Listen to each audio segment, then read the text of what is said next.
Good afternoon. At the outset, my sincere uh, gratitude to Mrs. and Mr. Somani and Mr. Arvind Sood and Dr. Jairanjan Ram for having me here today to share the some of the information that we have gathered over the last few years. Uh, the I had titled my talk as an Indian clinical snapshot because this is probably going to reflect the kind of information that we probably already know, but the key point that I wish to make by presenting this, and we are just now in the process of analyzing variety of things, so you'll be only seeing a brief bit of analysis from the database coming to you, but the idea is that it kind of opens up several opportunities if you have a systematic phenotype collection of all the people that's coming to you and you are involved with or helping in different sorts of ways. And that's probably the key message from my presentation. This is the Unit of Hope, as we call it. Unit of Hope is the St. John's Center for Children with Special Needs, and it's got a whole lot of people working there across specialties. I mean, there are orthopedicians, ENT, speech therapists, all the therapists that you can think of, and pediatrics. And we have recently actually also added a dentist to the mix. Neurology and genetics still happen on consultation. Hopefully they will join us in special clinic soon. Just to give a sense of the place I come from, I mean, as you all know, all those working in the area have been increasingly seeing more and more children with autism coming to the midst, and that's kind of reflected in the graph there. The last one should be actually 2018. We'll probably update it shortly, but clearly reflects that we are seeing more and more cases and more in boys than girls. Yeah. So there are different sets of data that's kind of accumulated over time. Initially, the St. John's Medical College Research Society helped us gather some systematic data when we actually came across ADI, ADOS, and that kind of stuff. And then later on, ICMR has helped us put together a whole lot of phenotypical information about a lot of children, over 250 children. And then we kind of, based on this experience, we kind of started gathering systematic psychometric data on children that we were routinely following up in the clinic. Then we obtained a survey of autistic traits as they stay in the community, not really amounting to a diagnosis. We did a community survey of children, house-to-house survey of about 1,800 children. And of course, we also happened to work together with the agencies in Bangalore to get a snapshot of teenagers and adults with autism. The point I'm making is that we have been obtaining phenotypical information, and we've been using a variety of these measures, which must be known to a lot of you working in the area. The COMDEAL developmental checklist, if some of you are not familiar, is something that's developed and normed within India, and it's being widely used across centers that use COMDEAL intervention. ALD is assessment of language development that works till around 3 years of age. That's developed from the All India Institute of Speech and Hearing. All of you are familiar with the tools that are being brought out by the Inclin group from Delhi. And we are in the process of developing a screening measure because we feel that's where the challenge is. If we can get to identify children between 1.5 or 1 and 2 years of age, probably the philosophy of early intervention will actually translate to far higher gains. I put this slide, I'm not going to be giving information on each and every one of these phenomenological measures. Social communication questionnaire, because I know people from Calcutta worked on it. Just now Dr. B. Vishmadev referred to it. I mean, in our discriminant validation study, it seemed like the international cutoff of 15 is a little difficult to discriminate from children with intellectual disability and autism, but somewhere closer to 20 probably increases the specificity if you're looking at autism.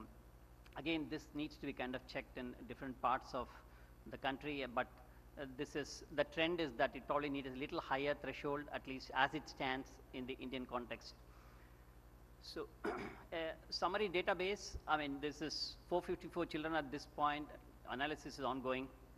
Vast majority of the children in our database have been assessed at a point between 2 and 12 years of age, and nearly a little under half of them as of 2018, early about a year ago, when we started looking at this, about little over half of them are below 5 years at the point of assessment.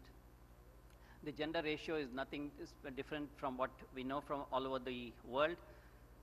And we also, these are the striking things, children below 3 years we saw was nearly 21% of the sample. Now the interesting thing here is, just before we started the first database in 2009 with help of our research society, just the clinic information that we had, the number of children below 3 years were very small. It's heartening to see that this number has been increasing, and we need to capitalize on this by pushing them for early intervention.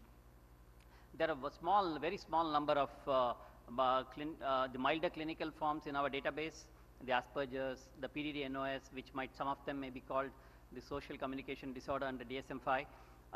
Interesting to hear from Dr. Jayaranjan that, in Calcutta, practitioners are seeing more and more of the high-functioning autism, especially when you're focusing. But it's also possible that our database is still 12 years of age, and maybe the adolescents and the young adults, you probably start seeing the persons with subtle forms who are probably not figuring in a clinical setting earlier, coming to a clinician with the problems like social anxiety and so on. And about a third had regressive forms of autism, which again is not very different from what we hear from other places. The key thing is that nearly 11% of children in the database, there had been a suspicion below 12 months. And almost a third of them, there's some clinical suspicion or parental suspicion, not clinical suspicion, parental suspicion below 18 months, but actual clinical doubts were raised in a much smaller number, and it led to a diagnosis in even smaller number. Again, I feel this is heartening because these numbers have been increasing. So those who received a diagnosis were nearly 31%, but 11% was the figure around about 10 years ago. But in those small numbers who received the diagnosis, about 2/3 of them actually started following any kind of intervention. So there is a lot of challenge in identification. There is, though increased numbers are being identified below 3 years, it appears like it's still very unsatisfactory. And not all start interventions, though to some extent a diagnosis kickstarts the intervention. And we need to look at challenges with identification and challenges with non-availability or non-affordability of available interventions. Coming to, in the database, about 212 children below 5 years at the point of first assessment. About 25 children in this group approximately did not have any kind of interventions at all, even those many have been identified. Of them, 17 were in formal school setting with no significant gains. About half of them were getting some kind of intervention, 2 to 4 sessions of various types of intervention. And many of them were also trying to manage preschool education in formal settings as well. Only a small number, less than 10%, were getting at least 10 hours of input weekly. And most of this group were getting speech and occupational therapies. But many of them were trying to balance with formal school as well. But the key thing for us was, even amongst that second and third group, that is, they was getting 2 to 4 sessions or up to 10 sessions a week, only a quarter of them was sustaining in any given center for about a year. And this is the real big challenge. we are situated ourselves over time such that we are regularly trying to assess children early, make a diagnosis, make referrals to various settings in the city, which thankfully Bangalore is a city with a whole lot of centers trying to help children with autism. We kind of work with them, but we insist that they come periodically to us for reviews to see if any alternate kind of interventions or additional help is necessary. And this kind of puts us in a situation sometimes where children are either not or dropping out of interventions or complaining of challenges in the centers that they are visiting. And then it's been a very delicate working with agencies on one side and families on one side. And we believe that somebody has to play this role to continue to make the families stick on to interventions. And I feel that's a there is a need for some professionals to play this role. If even 12 hours per week of formal intervention is considered ideal, I know people have voted for 25 hours per week of formal intervention. Even if we take 12 hours of formal intervention as ideal early intervention, most children below 5 years were not getting adequate intervention even after a diagnosis. A good number were in formal schools where no specific interventions were available for them. Speech therapy and formal occupational therapies are very difficult to access for many. And parents prefer some kind of additional formal schooling and get into a trap about school timings and running to the therapist and the logistics, and many of you have heard about the famous Bangalore traffic.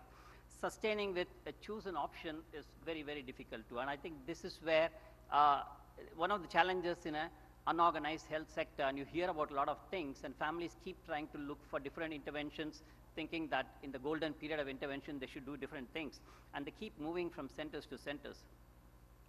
So availability of interventions definitely increasing in urban areas, and I think that's something that most of us working in India would agree.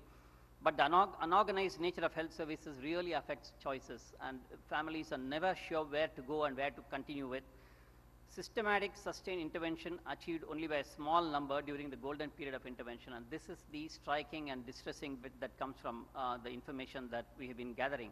Need for early identification obviously cannot be overemphasized, but we somehow need to figure out a class of professionals who can somehow continue to keep parents engaged in ongoing interventions.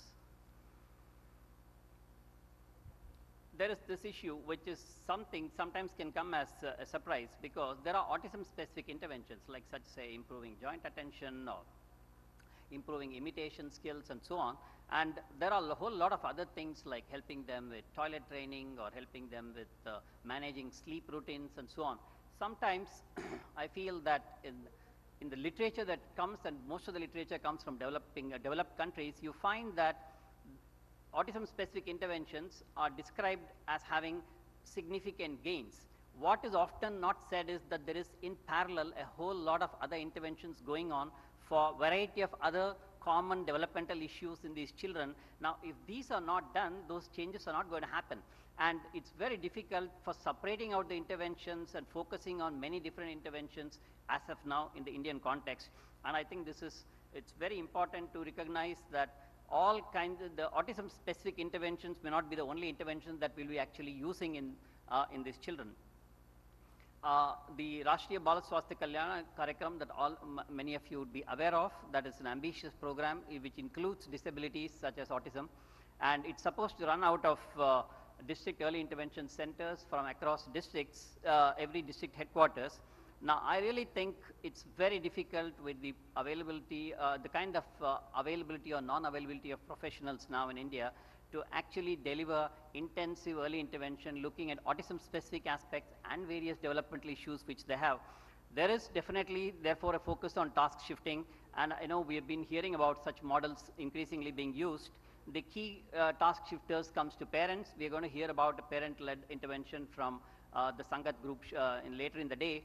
And there are a couple of other models such as the family mediated intervention program by the Comdeal System Trust in Bangalore, and the Badte Kadam, which is a manualized parental intervention program developed by ICMR in collaboration with AIMS. Now, there are some models developing, and there are some attempts at probably using nurses or skilled graduates in actually delivering these interventions, but these are in early stages, but they probably hold some promise. Without that, the RBSK and the DIC programs are not going to be successful with the available professional expertise in the country.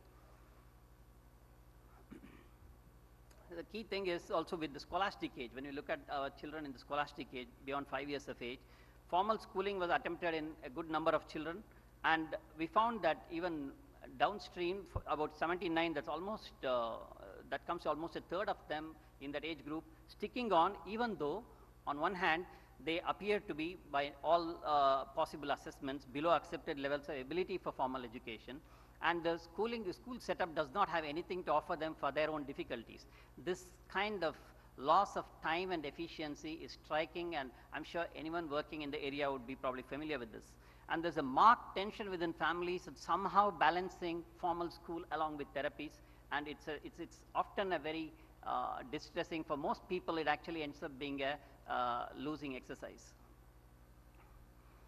So there is no clear plans for inclusive education on the ground. I'm sure people working in urban centers are aware that there are quite a few schools in urban settings which offer these kind of things. But if you go and see exactly what happens there, how sustained it is, how carefully it is monitored, how much it's individually tailored, one would agree that there are no clear plans for inclusive education. Now, families need support in choosing suitable options. I have said this before. This is much impacted by the unorganized nature of services and the suboptimal link between public health and public education agencies. This is something that the public health has to really grapple with if we have to make programs such as RBSK even take off, let alone totally succeed. need for professionals to provide broad developmental supervisions and help families decide based on best available indices of functioning. I think this is coming through from what we have been seeing in our data. So now I'll move on from school age to young teenagers and adults. St. John's, we did a survey with help of certain agencies, just a snowball survey, just going on from people who know each other. And we did for about 50 teenagers and young adults, and many were on variety of medications for epilepsy and behavioral issues. Families were very unclear about the future. Most of them did not have any major planned activity, but they, on whatever measures we used, and it was all developed for purpose of the survey, difficult behavior seen in much less of them. And when we discussed all this in certain family groups subsequently, most of them felt this data was unreliable, but we're not very sure how we got the data, but many subsequently families have said that we have really underestimated the issue, so we kind of not really publicize this information too much, because I do believe that it's an excellent practice to not only develop a database, but to go back and talk to the families and ask them if this is kind of reflecting what they feel about it. I think that really improves our perspectives on our own data. Recent focus on teenagers and adults happening and lifespan perspective, last 4-5 years we've been hearing about this more often in the Indian context too. Now focus, from what I heard from yesterday and what we have been hearing from many other speakers recently across the country, we need to shift on battling our lowered expectations, which often we think that if they are not able to study or sit in settle into a formal educational setup, we tend to really lower the expectations. The things that you're hearing from yesterday, it's extremely true. Focus on their strengths, find out what you can build with, and we have to really have enough staff to encourage them towards realizing the potential that they have. And I think this should not be waiting till teenage, it should begin from school age. I will not dwell too much on comorbidity. Dr. Jayaranjan Ram has spoken at length on it. As you see in the sample of 284, this is the details were taken only when we did the ICMR study. 284 children, nearly 88 of them had hyperkinesis. That's about a third. You would all agree with that. That's how you see these children. Many of them had bipolar disorders. These are, mind you, children below 13 years of age. Probably because of the age group, we have not seen too many of the other things that Dr. Ram alluded to, eating disorders or the gender identity issues and even psychotic illness for that matter. I mean, more than 2/3 clearly on whatever way we could assess at the point of intake clearly would qualify for having reduced intellectual functioning overall. Many of them had epilepsy, over a third that is, and about 30 out of 284, I mean that's about 10-15% of them seem to have variety of GI issues, which seem to be a big issue for them, and families would keep going from pediatricians to pediatricians looking for help for this, and all the challenges that come with relating GI issues with behavior problems, we kind of grapple with this group of children. So the comorbidity is a real issue, we cannot ignore it. Dr. Ram has spoken at length on that. But this sample that we have largely is from hospital and autism training centers. Probably therefore we see more severe forms of ASD and comorbidities.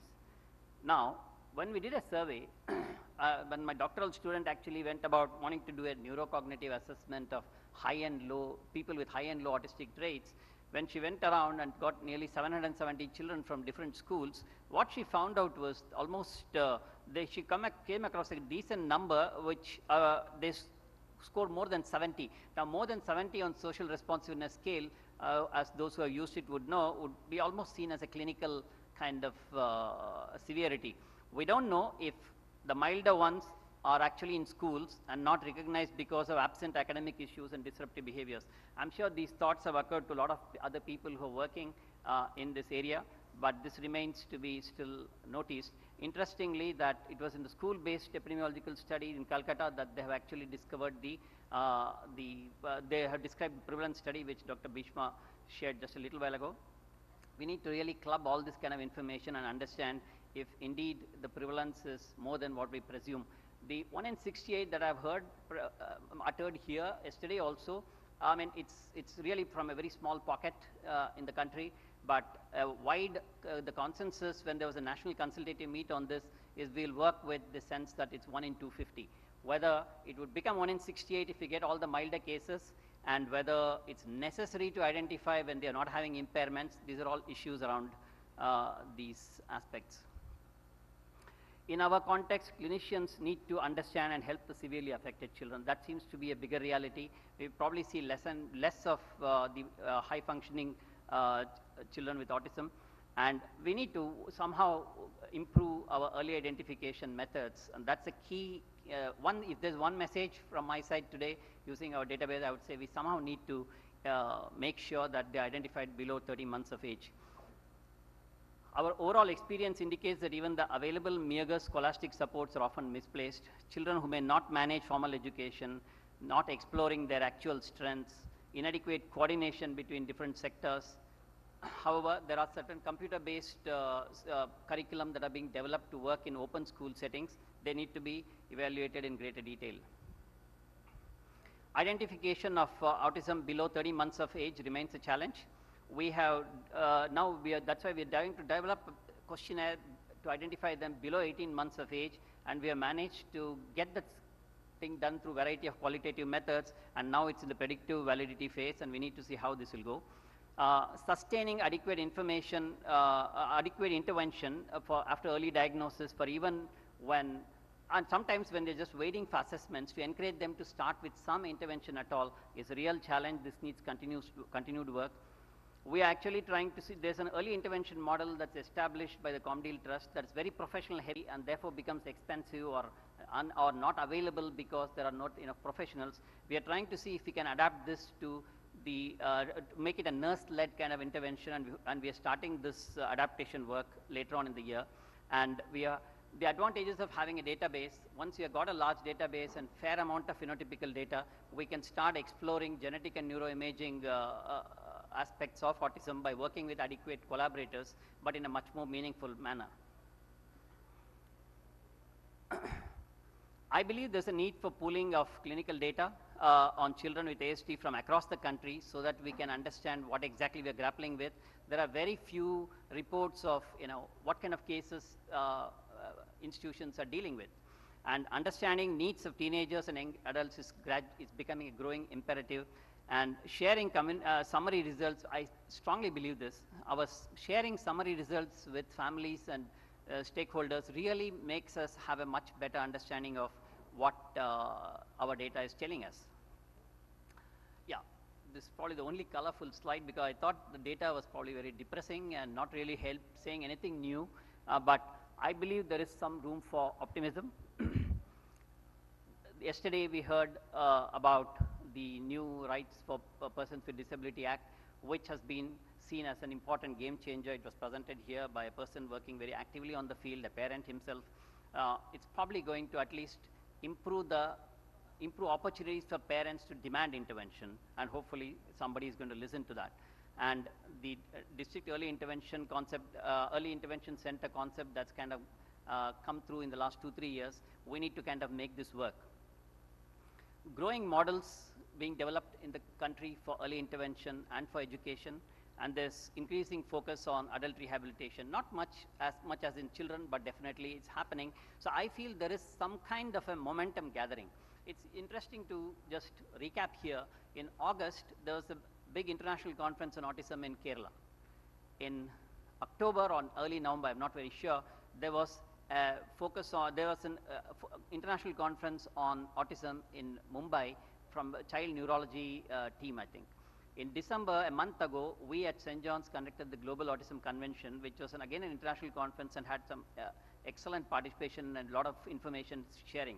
And here, a month down the line, we're meeting here in this, I must say this is probably the most grand of all these 4 conferences, and we got such a group of people coming together to share and learn from each other. I think there is a definite growing momentum around this. There is an increasing recognition of the challenges around this, and the legal and the structural frameworks are slowly falling in place. So I would be thinking that as we gather more data into the database, you will definitely start finding that you're probably going to see children coming in more early and therefore starting to do much better, and hopefully we'll move towards actually managing the children who are probably having a lot of social deficits but are not coming to our attention, and later on developing a lot of adult-related difficulties. I'm very optimistic that we are poised. There's a momentum in the country. We are poised to actually seeing more and more of this moving in the desired direction. I would like to end by saying that the excellent concept of Indian Autism Center that's being thought through and put together here, it's very, very important that right from the outset, all the people, all the children and young adults who will be served by this center, even if it takes 2-3 months at the beginning, it doesn't matter. But a very systematic database, if it can be, if a phenotypical description can be developed around them, and resources are clearly reserved in this direction, then over time trying to see who did well, who did not do well, how to modify, what are, and then also providing some kind of subtypes, groups, subgroups for variety of genetic and neuroimaging assessments. All this will start happening. When we start planning genetic and neuroimaging studies and you're suddenly finding that you don't have, that you have to spend a whole lot of time trying to even get a good phenotype on these children, it becomes a big challenge. And one of the real advantages we are finding from having grappled with phenotypical assessments for the last 10 years is now we have a large set of phenotypically well qualified children around whom a whole lot of new explorations are possible. And I would definitely recommend that the center starting off in Kolkata takes this into cognizance and start off with good baseline assessments as they accept children into their center. Thank you very much.